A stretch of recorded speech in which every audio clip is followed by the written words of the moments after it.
Selamat pagi anak-anak, apa kabar? Semoga hari ini anak-anak dalam keadaan sehat ya, dan masih tetap semangat belajar walau dari rumah. Nah anak-anak, sebelum kita mulai belajar, marilah kita berdoa. Berdoa agar pembelajaran kita hari ini dapat berjalan dengan lancar, dan apapun yang anak-anak pelajari dapat diterima dengan baik. Untuk itu, marilah kita berdoa. Berdoa dimulai. Berdoa selesai. Nah, anak-anak, pada pertemuan ini kita akan mempelajari tema baru, yaitu tema 3, tokoh dan penemuan. Subtema 1, penemu yang mengubah dunia, pembelajaran 1. Nah, anak-anak, coba lihat lingkungan anak-anak di malam hari. Apakah ada cahaya lampu? Ya, cahaya lampu bersinar menerangi jalan, sekolah, dan rumah kita. Listrik telah mengubah wajah dunia. Tahukah kamu siapa tokoh yang berhasil menemukan mesin pembangkit listrik? Dan bagaimana lampu-lampu di rumah dapat menyala? Nah, karena itu, simak materi berikut dengan baik ya anak-anak ya. Nah, sebelum lanjut ke materi, tujuan pembelajaran kita pada hari ini adalah yang pertama, dengan membaca, siswa mampu menyebutkan informasi penting dari teks eksplanasi yang dibaca tentang penemu yang mengubah dunia dengan mandiri. Yang kedua, dengan mengamati, siswa mampu mengidentifikasi komponen-komponen listrik dan fungsinya dalam rangkaian listrik sederhana dengan tepat. Yang ketiga, dengan mengamati dan melakukan wawancara, siswa mampu mengidentifikasi perubahan sosial budaya dalam kehidupan masyarakat atas ditemukannya listrik dengan tepat. Nah, anak, siapakah penemu yang mengubah dunia itu? Yang pertama kita bahas adalah penemu arus listrik. Ya, dia adalah Michael Faraday. Inilah tokoh yang menemukan arus listrik di dunia. Nah, anak-anak silahkan buka buku tema 3, kemudian baca teks berikut ini. Arus listrik adalah gelombang elektromagnetik, yaitu gelombang yang dapat merambat meski tidak ada media perantara. Gelombang elektromagnetik terbentuk dari hasil perubahan medan magnet dan medan listrik yang terjadi secara terus-menerus. Nah, anak-anak, ini merupakan paragraf pertama. Di sini terdapat topik yang akan dibicarakan dalam teks ini. Jadi kita bisa menebak, topiknya tentang arus listrik. Kemudian kita lanjutkan. Proses tersebut kemudian memicu terjadinya arus yang kemudian kita kenal sebagai arus listrik. Arus listrik dihasilkan oleh generator raksasa pada pusat pembangkit listrik. Arus listrik tersebut disalurkan melalui jaringan listrik tegangan tinggi berupa jaringan kabel pada menara-menara tinggi yang menuju ke gardu-gardu penerima di berbagai daerah. Dari gardu-gardu penerima, arus listrik kemudian disalurkan ke rumah penduduk dan berbagai tempat yang memerlukan. Nah, yang Ibu baca tadi ini merupakan paragraf yang kedua. Arus listrik yang diterima di rumah kemudian disalurkan melalui rangkaian kabel listrik di dalam rumah. Rangkaian kabel tersebut umumnya berada di atap untuk tempat dudukan lampu atau di dinding rumah untuk saklar dan colokan listrik, tempat menghubungkan beragam peralatan elektronik seperti televisi, kipas angin, dan kulkas. Rangkaian listrik di dalam rumah dapat berupa rangkaian seri atau rangkaian paralel.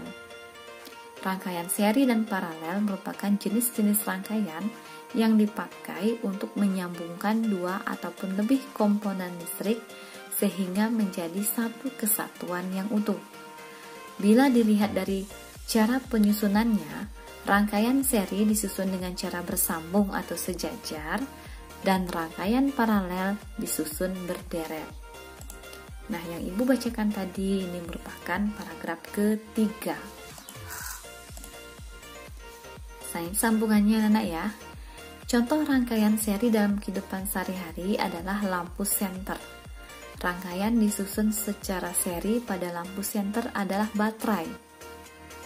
Karena hanya terdapat satu lampu pada senter.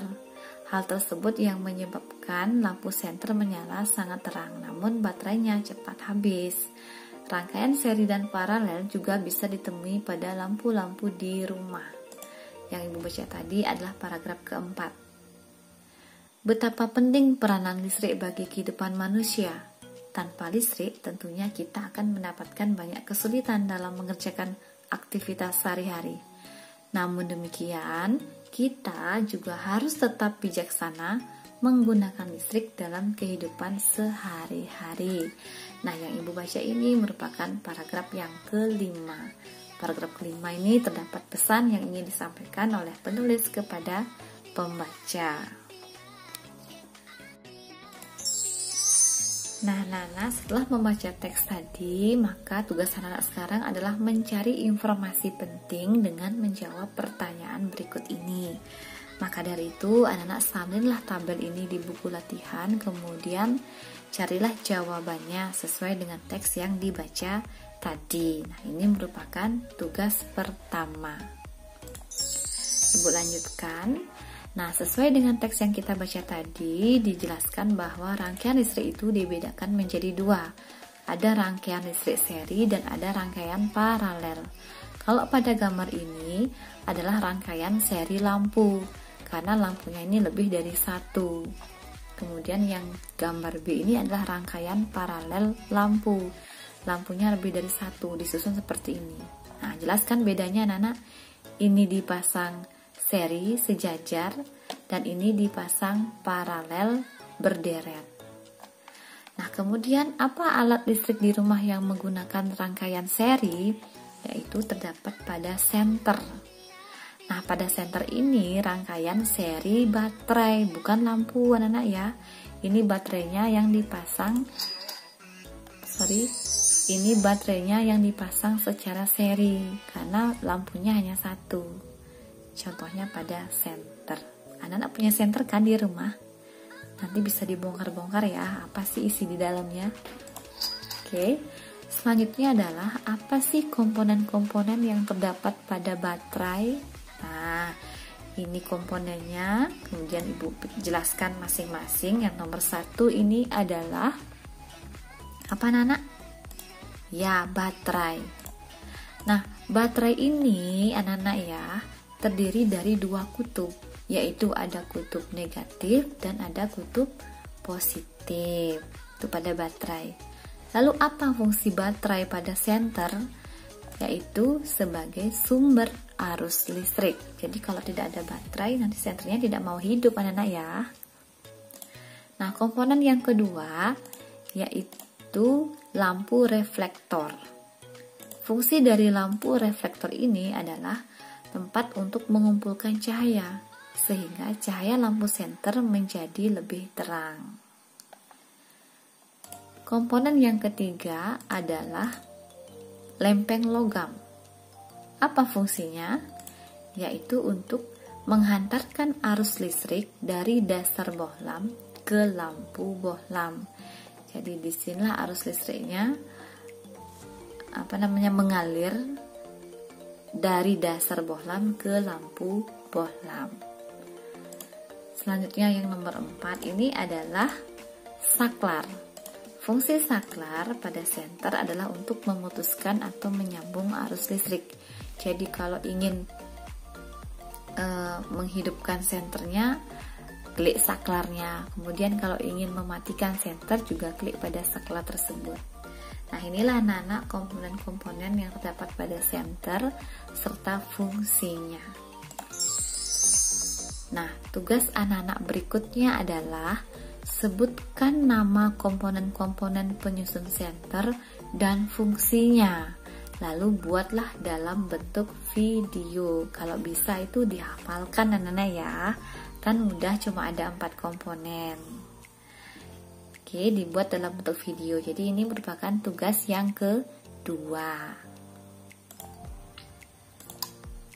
Oke, anak-anak, penemuan listrik dan pengaruhnya terhadap kehidupan dan peradaban manusia. Jadi dengan adanya atau ditemukannya listrik ini mengubah kehidupan sosial budaya manusia, anak-anak. Kalau dulu tidak ada listrik, kehidupan kita sederhana ya, kehidupan masyarakat yang masih sangat tradisional. Namun sekarang dengan adanya listrik, berubahlah tata kehidupan kita. Nah, seperti apa perubahannya?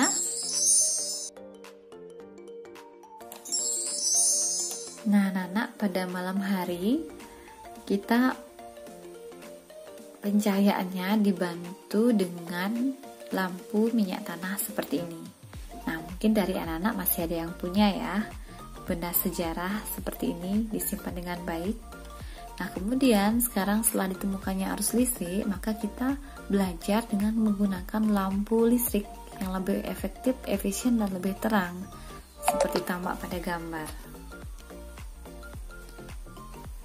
Nah, kemudian kegiatan lainnya sebelum adanya listrik itu adalah kita memasak menggunakan tungku, anak-anak, menggunakan kayu bakar. Di sini keluar asap, kemudian alat-alat yang digunakan untuk memasak itu warnanya hitam. Nah, kemudian dengan adanya listrik memasak, kita menggunakan kompor listrik, tinggal ceklek keluar api, memasak tanpa harus keluar asap atau alat memasak jadi hitam, masih tetap bersih. Nah, itu anak-anak ya perubahan kehidupan kita dari sebelum ada listrik menjadi ada listrik. Nah, tugas anak-anak selanjutnya adalah ibu ingin anak-anak wawancara kepada orang tua di rumah, baik ayah atau ibu, kakek atau nenek, atau mungkin tetangga. Bagaimana kegiatan kita sebelum ada listrik dan bagaimana kegiatan kita setelah ada listrik. Salah satu contoh ibu buatkan di sini. Jadi untuk menerangi ruangan menggunakan lampu minyak tanah sebelum ada listrik. Kemudian setelah ada listrik, untuk menerangi ruangan menggunakan lampu listrik. Lalu bagaimana dengan menyetrika? Sebelum ada listrik kita gunakan apa zaman dulu? Mencuci baju saat udara panas, menghaluskan bumbu masakan. Nah, silakanlah wawancara kepada orang tua anak-anak. Jika sudah, tuliskan hasilnya di buku latihan. Nah, ini merupakan tugas ketiga anak-anak ya. Baiklah anak-anak, demikianlah materi yang bisa Ibu sampaikan pada hari ini. Mudah-mudahan bisa dipahami dan dimengerti. Jika ada masalah, silakan tanyakan melalui WA Group. Akhir kata Ibu ucapkan terima kasih. Selamat pagi dan salam bahagia.